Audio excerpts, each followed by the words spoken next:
And the different CDNs are such as Akamai and Amazon S3. So in this case, and it's actually quite fascinating, quite easy on how you can set this thing up. If you have normally if you just have a simple website which is serving some content, then you can just put it on one host and it's okay, because you don't have that much, if you don't have that much traffic. But once your website gets very popular, then people from all over the world are trying to access it, so the simple model no longer works. Then you have to separate out the content at different places so that people who are invoking your website and visiting your website from a particular location can get the source, can get that particular data without even going to the actual website. Now, of course, the website still has to make a distinction about what's static content and what's dynamic content.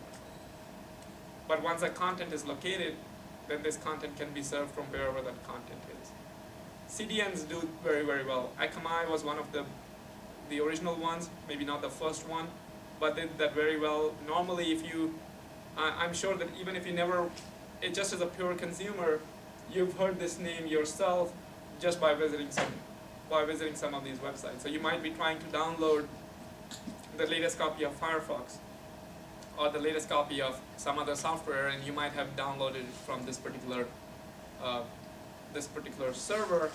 While it's not the actual location, this is one of the content delivery networks, so you might have come across it anyway. Have you actually come across it, or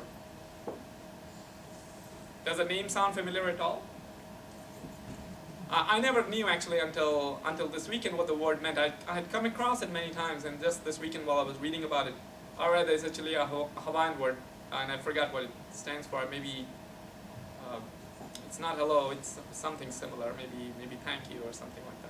And the founders of the company obviously thought that was a good name to try to convince people that this was a content delivery network. So this is how it works. Here's the original server, and this is the way this is being dynamically sent to the different, what they call, this particular company calls the edge servers. The content is all there, the end users get it from one of the edge servers. So this is a quite opposite end of the spectrum compared to the previous one. Here, it's not that important if you make the right choice or not, but you have to make the choice very quickly. The choice here referring to where do you decide to set up the nodes, the edge servers for your delivery network.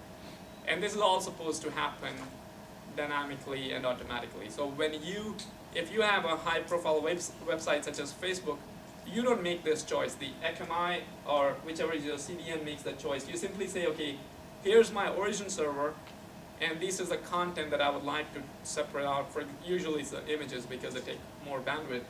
Then the images can reside, and the CDN will make choice on where it should be located based on the traffic that it sees from different nodes. So in this case, speed outweighs the accuracy. So you're not trying to, even if it's not that close, even if it happens to be 3% or 4% less efficient in the optimal placement, as long as you've made the choice very quickly, then you're fine. I would also like you to read this, the high scalability architecture of YouTube. And this is an informal link. This is not by YouTube. This is just by somebody who interviewed some of the YouTube people. And I'm not sure if YouTube uses a CDN. It does not use a CDN such as Akamai or Amazon S3, but they do use a lot of optimizations themselves. And it's a fun read. I like one of the simple statements that they made was that their algorithm to make sure that the servers were running very, very well was fix some problems, drink, sleep, wake up. So they would always try to make some simple choices and then take a rest and then do that. And they would repeat the cycle many, many times during the day. And the only reason I point that out is because the YouTube was one of the applications which was able to host about 100 million page views a day with only a single digit of network engineers on the staff. So they did not have many people working on it. They had I believe they had 3 people working on the website and it was still working in that specific role, which I think is quite an achievement. Let me go to some other application which is somewhere between, and this is, for example, we can consider the urban services. In the urban services, we would like to place whether it's an ambulance or it's a police car or something else at a location where it can serve all the residents the best. And we still have to define what serve the best really means. So, and this is just one example that if we're given this node, then we may have put the ambulances where it says red, or we might place it at a different location, such that if we put it here, then possibly then this is the coverage diagram that we can see. So all of these nodes, if these nodes are localities or subdivisions, they would be using the urban service from this area, and so on and so forth.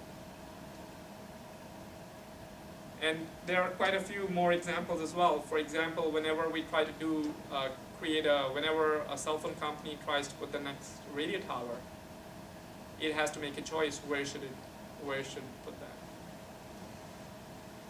Any of the telecommunication companies have the same problem. They just view it slightly differently. So in these two examples that we have seen, the urban facility location and in the context of the communications, it is neither speed nor accuracy. It's somewhere in between. You don't want to spend months making that choice, but you're also not constrained to make that choice within a few seconds to place that particular radio tower or the equipment.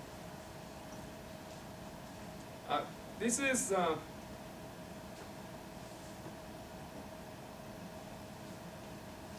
there's a corresponding problem also in optical networking, which of course is the basis of most of the networking that we do nowadays, is that at which node they use this concept of a wavelength converter, which is, to put it simply, it's able to connect the paths that are going from one part of the network to other, and they have the same problem. Since it's a costly device, they have the same problem on which nodes should these be applied to. The only reason I put it here was not because it's as important an application as before, because I did some research on this field about 6 or 7 years ago, and now I recognize how much similarity that particular research has to the other facility location problems. So you will definitely come across, if you haven't already, the facility location problem, and the only question that I have is whether you'll recognize when you see it. So you'll definitely come across the problem. It just might manifest in a way that you may not recognize it